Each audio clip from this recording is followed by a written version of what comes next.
राधा वल्लभ श्री हरिवंश। आज हमारा श्रीमद् भागवत का 22वां पाठ है, जिसमें कि परीक्षित की दिग्विजय तथा धर्म और पृथ्वी का संवाद, इस बारे में हम चर्चा करेंगे। सूत जी कहते हैं, सोनक जी, पांडवों के महाप्रयाण के पश्चात भगवान के परम भक्त राजा परीक्षित श्रेष्ठ ब्राह्मणों की शिक्षा के अनुसार पृथ्वी का शासन करने लगे। उनके जन्म के समय ज्योतिषियों ने उनके संबंध में जो कुछ कहा था, वास्तव में वे सभी महान गुण उनमें विद्यमान थे। उन्होंने उत्तर की पुत्री इरावती से विवाह किया। इससे उन्होंने जन्मेजय आदि 4 पुत्र उत्पन्न किए तथा कृपाचार्य को आचार्य बनाकर उन्होंने गंगा के तट पर 3 अश्वमेध यज्ञ कराए, जिनमें ब्राह्मणों का पुष्कल दक्षिणा दी गई। उन यज्ञों में देवताओं ने प्रत्यक्ष रूप में प्रकट होकर अपना भाग ग्रहण किया था। एक बार दिग्विजय करते समय उन्होंने देखा कि शूद्र के रूप में कलयुग राजा का वेश धारण करके एक गाय और बैल के जोड़े को ठोकरों से मार रहा है। तब उन्होंने उसे बलपूर्वक पकड़कर दंड दिया। सोनक जी ने पूछा, महाभाग्यवान सूत जी, दिग्विजय के समय महाराज परीक्षित ने कलयुग को दंड देकर ही क्यों छोड़ दिया, मार क्यों नहीं डाला? क्योंकि राजा का वेश धारण करने पर भी था तो वह अधम शूद्र ही जिसने गाय को लाश से मारा था। यदि यह प्रसंग भगवान श्री कृष्ण की लीला से अथवा उनके चरण कमलों से मकरंद रस का पान करने वाले रसिक महानुभाव से संबंध में रखता हो तो अवश्य कहिए। दूसरी, व्यर्थ की बातों में क्या लाभ, उनमें तो आयु व्यर्थ नहीं होती। प्यारे सूत जी, जो लोग चाहते हैं तो मैं मोक्ष परंतु अल्पायु होने के कारण मृत्यु से ग्रस्त हो रहे हैं, उनके कल्याण के लिए भगवान यम का आवाहन करके उन्हें यहाँ शांति कर्म में नियुक्त कर दिया गया है। जब तक यमराज यहाँ इस कर्म में नियुक्त हैं, तब तक किसी की मृत्यु नहीं होगी। मृत्यु से ग्रस्त मनुष्य लोक के जीव भी मनुष्य के सुधा तुल्य लीला कथा का पान कर सकें, इसलिए महर्षियों ने भगवान यम को यहाँ बुलाया है।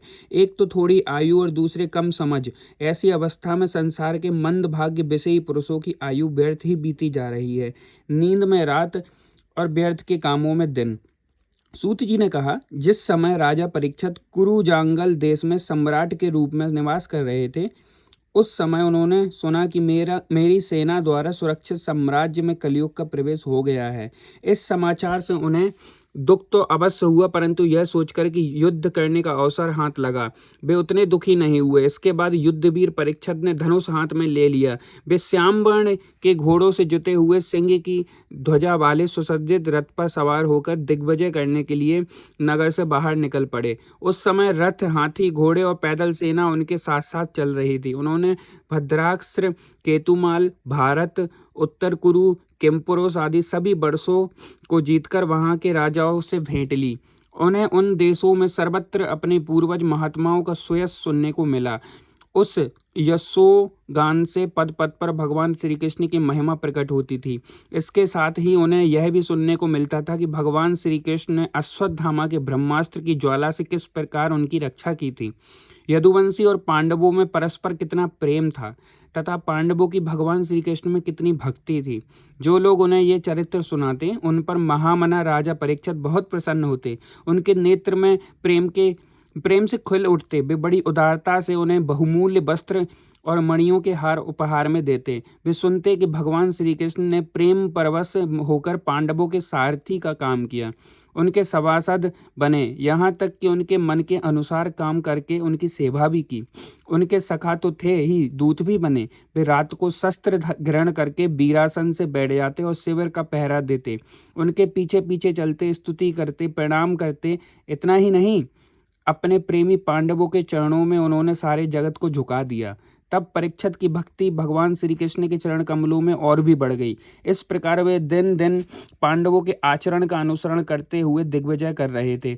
उन्हीं दिनों उनके शिविर में थोड़ी ही दूर पर एक आश्चर्यजनक घटना घटी, वह मैं आपको सुनाता हूँ। धर्म बैल का रूप धारण करके एक पैर से घूम रहा था। एक स्थान पर उसे गाय के रूप में पृथ्वी मिली। पुत्र की मृत्यु से दुखनी माता के समान उसके नेत्रों से आंसुओं की झरने झर रहे थे। उसका शरीर श्रीहीन हो गया था। धर्म पृथ्वी से पूछने लगा। धर्म ने कहा, कल्याणी, कुशल से तो हो ना? तुम्हारा मुख कुछ कुछ मलिन हो रहा है, तुम श्रीहीन हो रही हो। मालूम होता है कि तुम्हारे हृदय में कुछ न कुछ अवश्य है। क्या तुम्हारा कोई संबंधी दूर देश में चला गया है? जिसके लिए तुम इतनी चिंता कर रही हो। कहीं तुम मेरी तो चिंता नहीं कर रही हो कि अब इसके 3 पैर टूट गए, एक ही पैर रह गया है। संभव है तुम अपने लिए शोक कर रही हो कि अब शूद्र तुम्हारे ऊपर शासन करेंगे। तुम्हें इन देवताओं के लिए भी खेद हो सकता है जिन्हें अब यज्ञों में आहुति नहीं दी जाती, अथवा उस प्रजा के लिए भी जो वर्षा न होने के कारण अकाल एवं दुर्भिक्ष से पीड़ित हो रही है। क्या तुम राक्षस सरीखे मनुष्यों के द्वारा सताई हुई अशिक्षित स्त्रियों एवं आर्त बालकों के लिए शोक कर रही हो? संभव है विद्या अब कुकर्मी ब्राह्मणों के चंगुल में पड़ गई है और ब्राह्मण विप्रद्रोही राजाओं की सेवा करने लगे हैं, और इसी का तुम्हें दुख हो। आज के नाम मात्र के राजा तो 16 आने कलयुगी हो गए हैं। उन्होंने अब बड़े बड़े देशों को भी उजाड़ डाला है। क्या तुम उन राजाओं या देशों के लिए शोक कर रही हो? आज की जनता खान पान, वस्त्र, स्नान और स्त्री सहवास आदि में शास्त्रीय नियमों का पालन न करके स्वच्छाचार कर रही है। क्या इसके लिए तुम दुखी हो? माँ पृथ्वी, अब समझ में आया हो ना हो तुम्हें भगवान श्री कृष्ण की याद आ रही होगी, क्योंकि उन्होंने तुम्हारा भार उतारने के लिए ही अवतार लिया था और ऐसी लीलाएं की थी जो मोक्ष का भी अवलंबन है। अब उनकी लीला संवरण कर लेने पर उनके परित्याग से तुम दुखी हो रही हो। देवी, तुम तो धन रत्नों की खान हो। तुम अपने क्लेश का कारण जिससे तुम इतनी दुर्बल हो गई हो मुझे बतलाओ। मालूम होता है बड़े बड़े बलवानों को भी हरा देने वाले काल ने देवताओं के द्वारा वंदनीय तुम्हारे सौभाग्य को छीन लिया है। पृथ्वी ने कहा, धर्म, तुम मुझसे जो कुछ पूछ रहे हो वह सब स्वयं जानते हो। जिन भगवान के सहारे तुम सारे संसार को सुख पहुंचाने वाले अपने चारों चरणों से युक्त थे, जिनमें सत्य, पवित्रता, दया, क्षमा, त्याग, असंतोष, सरलता, सम, दम, तप, समता, तितिक्षा, उपरति, शास्त्र विचार, ज्ञान, वैराग्य, ऐश्वर्य, वीरता, तेज, बल, स्मृति, स्वतंत्रता, कौशल, कांति, धैर्य, कोमलता, निर्भीकता, विनय, शील, साहस, उत्साह, बल, सौभाग्य, गंभीरता, स्थिरता, अस्तिकता, कीर्ति, गौरव और निरंकारता, ये 39 अप्राकृतिक गुण तथा महत्वाकांक्षी पुरुषों के द्वारा वांछनीय शरणागत वत्सलता आदि और भी बहुत से महान गुण उनकी सेवा करने के लिए नित्य निरंतर निवास करते हैं। एक क्षण के लिए भी उनसे अलग नहीं होते। उन्हीं समस्त गुणों के आश्रय सौंदर्य धाम भगवान श्री कृष्ण ने इस समय इस लोक को अपनी लीला संवरण कर ली है और यह संसार पापमय कलयुग की कुदृष्टि का शिकार हो गया है। यही देखकर मुझे बड़ा शोक हो रहा है। अपने लिए देवताओं में श्रेष्ठ तुम्हारे लिए देवता, पितर, ऋषि, साधु और समस्त वर्णों और आश्रमों के मनुष्यों के लिए मैं शोकग्रस्त हो रही हूँ, जिनका कृपा कटाक्ष प्राप्त करने के लिए ब्रह्मा आदि देवता भगवान के शरणागत होकर बहुत दिनों तक तपस्या करते रहे।